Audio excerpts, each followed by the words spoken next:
in this video, so stay tuned.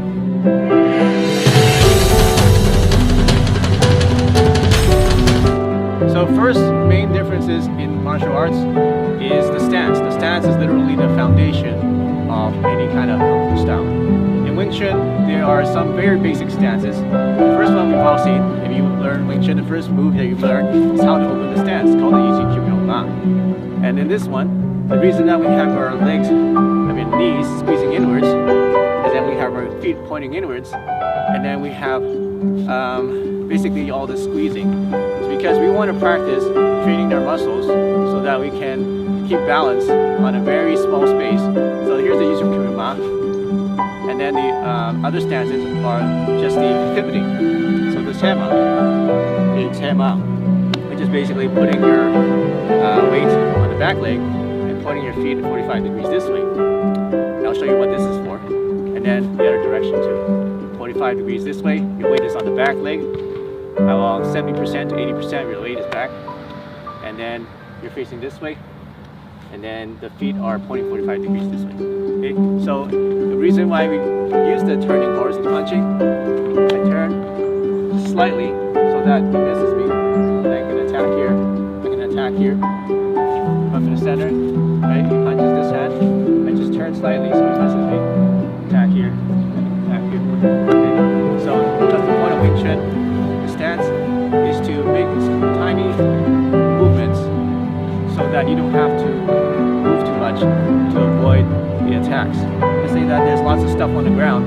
You don't want to be making big steps. You might step on a soup can and slip, or step on a banana peel. So that's why Wing Chun, they tend to shuffle along the ground like this, shuffle along the ground, so that you don't actually step on something and slip. Now you're probably wondering, how about Mantis? What kind of stances are there in Mantis? Well, there's many stances in Mantis. First one, the horse stance, very common for many Kung Fu, good for training your leg strength. There's the bull stance, basically. We have this leg almost 90 degrees. This is the exaggerated version. Obviously, it can be like this. But for training, to train your strength, go like this. The reason we do this is because it's for long range. I can reach further in a bow stance. What else? And then from this stance, there's the monkey stance. This is for just to get my leg behind him. And then this is for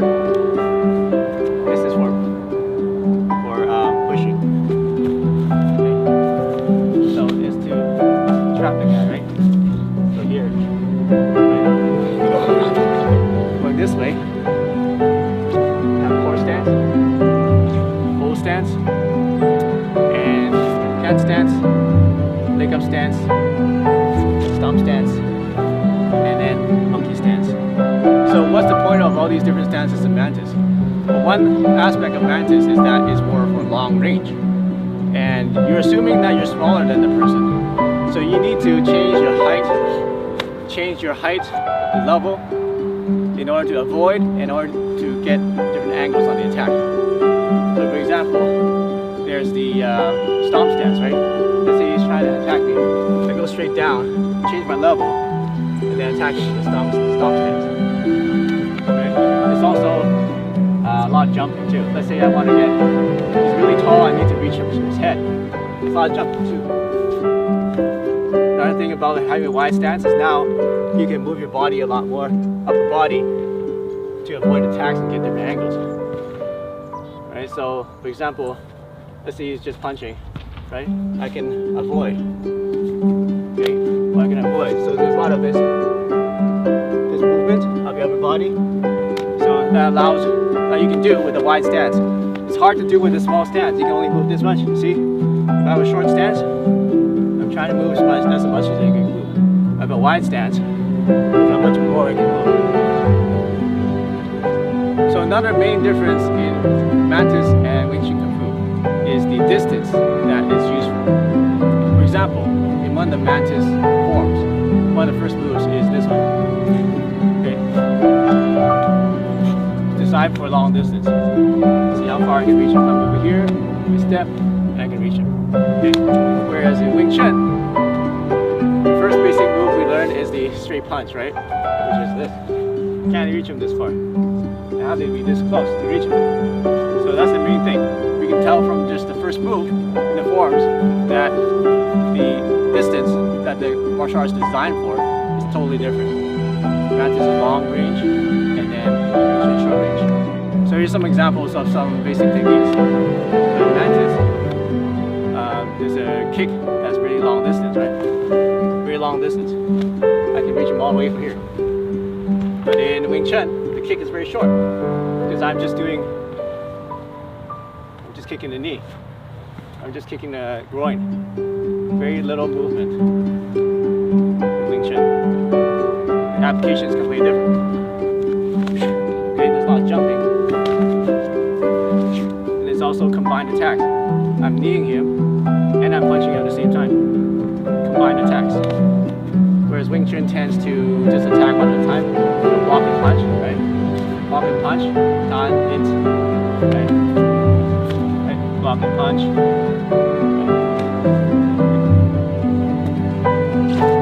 Okay, long punch attacks. This instead of short punches. Wing Chun.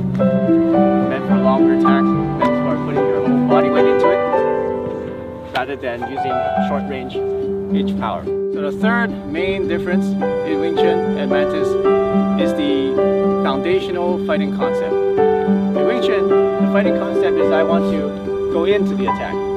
If he attacks me, I want to go into the attack. So it doesn't matter what he's attacking. If he attacks me, I want to go into attack and dominate the center line. Okay? Then you got an attack. Right? I want to go into the attack. So in Mantis, I'm at a further distance away. So what I want to do is he's attacking, I want to get away from the attack and then look for my opportunity. Okay? I want to get away from the attack and then look for an opportunity. So it's a little bit different. The reason is because if you're at a short distance, the attacker has the advantage. Because the brain can only operate so quickly and react to different kinds of attacks. So if we both decide to attack at the same time at this range, the person who has the hand closest to the person is going to win. Let's say he has his hand over here, and I have my hand here. If we attack at the same time, boom, I hit him first before he hit me. Okay, so that's the concept of Wing Chun. Because at a short distance, I want to attack the attack so that I can gain the advantage because it's a short distance. Now in the longer distance, it's the opposite. The defender has the advantage because my brain has more time to see him attacking. So if he's attacking, I have more time to see attacking, so I can do a defense. And then launch my attack afterwards. So even if we punch at the same time, the problem is that we're going to hit each other at the same time. Okay? Because both at a long distance, I'm not close enough for that. So if he's going to attack, I have more time to react. I take the advantage of reacting, and then I launch the attack. In Wing Chun, what we want to do, there's a concept that says block and attack. So he's doing, let's say, a big hammer here, right? I block and attack at the same time. I don't want to go hit, boom, boom. I don't want to do 1, 2, right? What I want to do is 1 at the same time. So that's the cool thing about Wing Chun, is you learn how to attack and block at the same time. Mantis is different. Mantis is, the concept is bat tiu, bat da. That means if I don't make contact, if I don't tiu means is to pluck. If I don't make contact, I don't hit. So I'm not just going like that, right? I want to make contact and then hit. Okay, so it's a straight punch and then hit. I make contact first, okay? Because I want to know where that punch is. Okay? I don't want to go like this and he's gonna dodge, block, right? So I want to make contact first. Okay? Make contact first and then hit. Or make contact first and then hit. Because it's a longer range. Okay? If I can make contact, the chances of me hitting him go up about 100%, maybe even more. Because I know where he is using my sensitivity and using that contact. I know that his head is over here. But if I don't make contact, I don't know if he's attacking or blocking or defending or doing whatever, right? But if I can make contact on his attack, I know he's attacking, which leaves him open for a counter attack. So you can say that Mantis is more of a counter punching, counter striking strategy, whereas Wing Chun is more of a aggressive and dominating center strategy, more aggressive and more direct. So which one is better? It depends on your body type. It depends on your personality too. If your personality is someone who likes to just go in and take on problems in life, then Wing Chun is good. If you're someone that likes to kind of see what the other person is doing and then launch a counter attack, then maybe Mantis is better for you.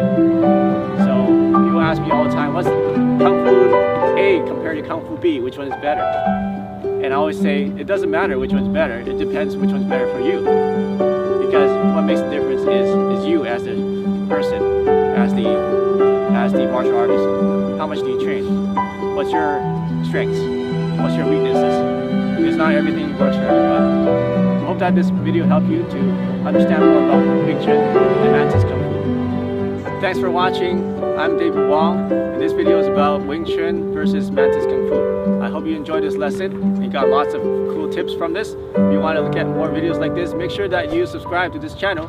Click on the button and click on the notification bell so you get all the latest lessons delivered to your email. So make sure you like and comment and ask questions. What else you would like to learn? What else you want to hear and want to see on this channel? So I'm David Wong. I'll see you soon in the next lesson.